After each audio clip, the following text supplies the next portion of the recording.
Hello and welcome to the Autocar show. The 6th generation 3 Series has hit the Indian roads, and very recently we brought you the test drives of the petrol and the diesel versions. Now, whilst the petrol was a fun to drive car, it's really diesel that sells in the Indian market these days. Now, the old 3 Series diesel engine was a winner. It always won all our comparison tests. Today, we're pitting the new generation of the 3 Series against its traditional rivals, the A4 and the C-Class, to see if it still stays out ahead.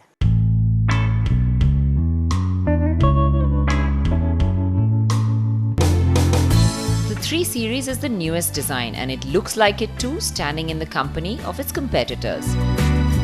It pretty much looks like the 5 Series now, and the front with its flatter kidney grille and clamshell-like bonnet follows the design language of the new Beamers. The Audi A4 is basically the same car we saw 4 years ago, but it has had some nips and tucks recently, and with the hexagonal grille and the new LEDs, it's also a handsome car. The Merc C-Class looks like the extrovert of the bunch with its AMG kit. Sporty wheels, bulging wheel arches, low skirts and 4 diffuser give it a lot of muscle.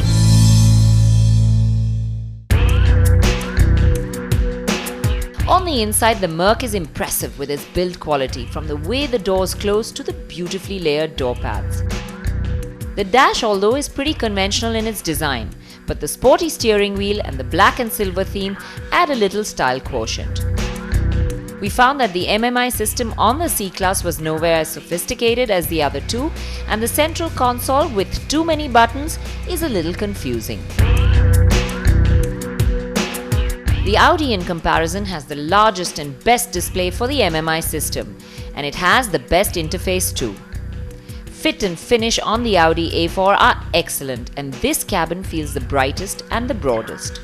The forewood with the beige and grey work well to add an air of sophistication. It's a two-tone interior, grey and beige, with splashes and dashes of forewood and chrome on the inside. You've got the forewood on the swoops of handles that now come with the new 3 Series through the dashboard and on the central console. This forewood is a bit too plasticky in my opinion, and also this entire beige matting on the floor, especially in our kind of weather in the monsoons, tends to get really dirty and mucky. It may be impractical on the floor, but the lighter color overall gives the 3 Series an airy feel. The nice bits on the inside of the 3 Series are the large display for the MMI and the thick-rimmed steering wheel. The dash is pretty much like the 5 Series, and the buttons on it are a little small and fiddly to use.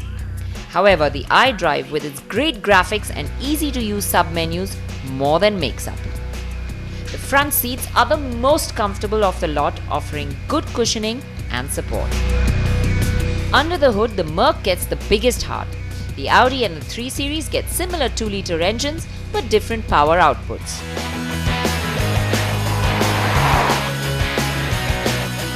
The C-Class's engine has the best figures on paper, and it feels like that out on the road too.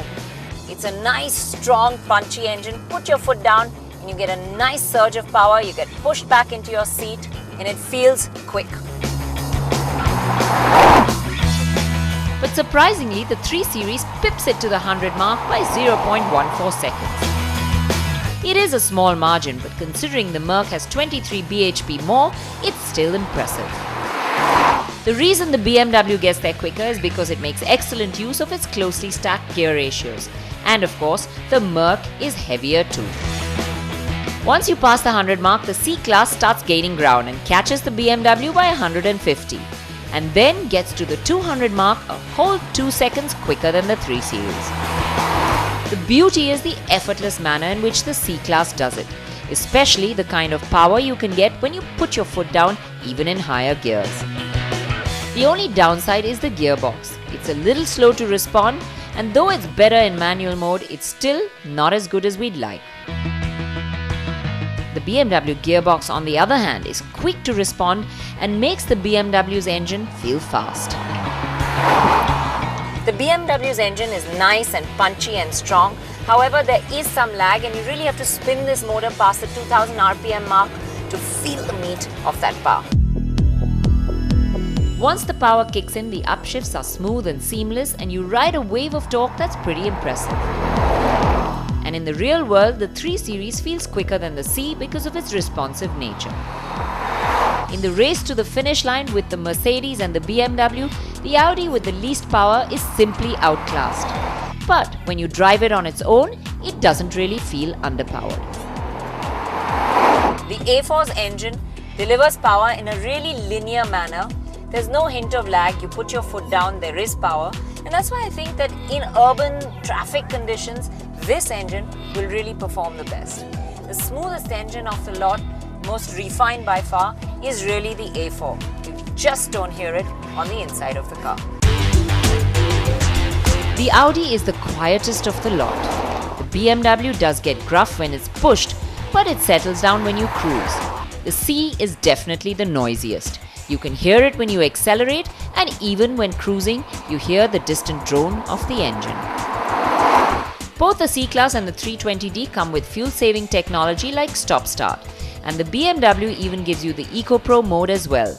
The EcoPro mode works to keep the engine at lower RPMs and even adjust the climate control settings so that you save on fuel.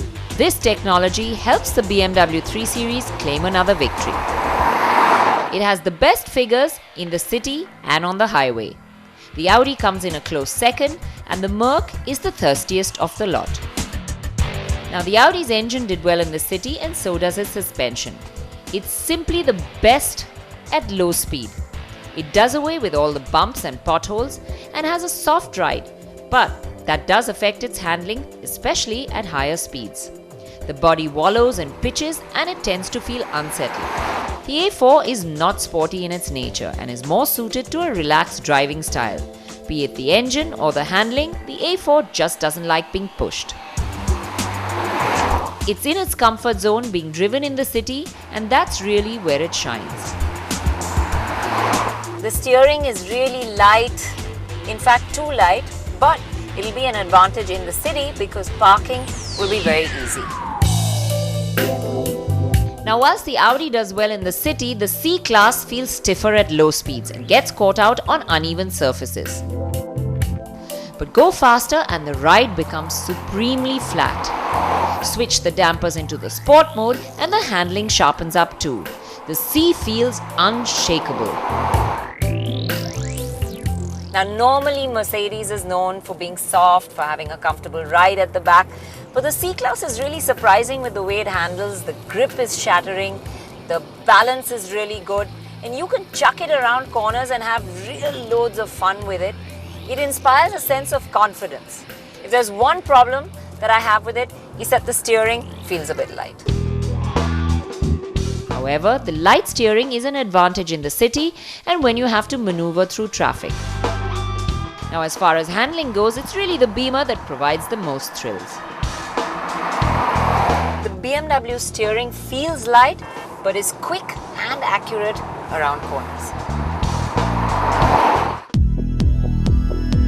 One has to remember that these are compact luxury saloons and don't offer up the space that you would get from mainstream large executive saloons. Still, one got into the back seat to see what they felt like. The Audi's backseat feels the widest of the lot. The legroom is good as well. And what's really nice is the ride quality, especially the low-speed ride. It's pliant, it absorbs all the bumps and potholes, and it feels really good. The seat, although lacks under-thigh support and isn't all that comfortable. The Audi has the width, but as far as legroom goes, it's the BMW that wins in the backseat, offering up the most space. The backseat of the BMW with this beige interior feels really nice and airy and spacious over here. Legroom is good. Window line is nice and low. Visibility in front is nice. So it's a very comfortable place to be, and the seat in fact itself is also extremely comfortable. You've got good back support, you've got good under-thigh support. The C-Class feels the most cramped of the lot, and the all-black color scheme just doesn't help. As far as features go, all of these come well loaded. All three cars have 8 airbags and a host of other safety features to keep you safe. They also all have xenon headlamps, powered seats, automatic climate control, and Bluetooth mobile connectivity. The BMW and the Audi get a reverse camera, whilst the Merc gets only a reverse sensor.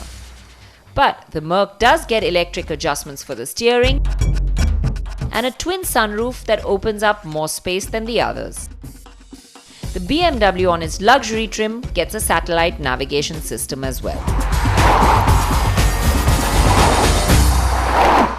Well, we put these cars to the test here, and what we found is if you're looking for an urban vehicle, nice smooth engine, value for money, well, the A4 is a good pick.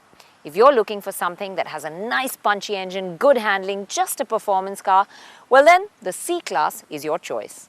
But what we generally look for in cars like this is something that combines it all into one package.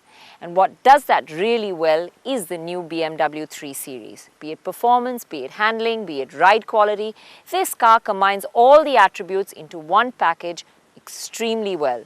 Add to that the fact that it's a fresh new car, it's got great new interiors. This becomes our winner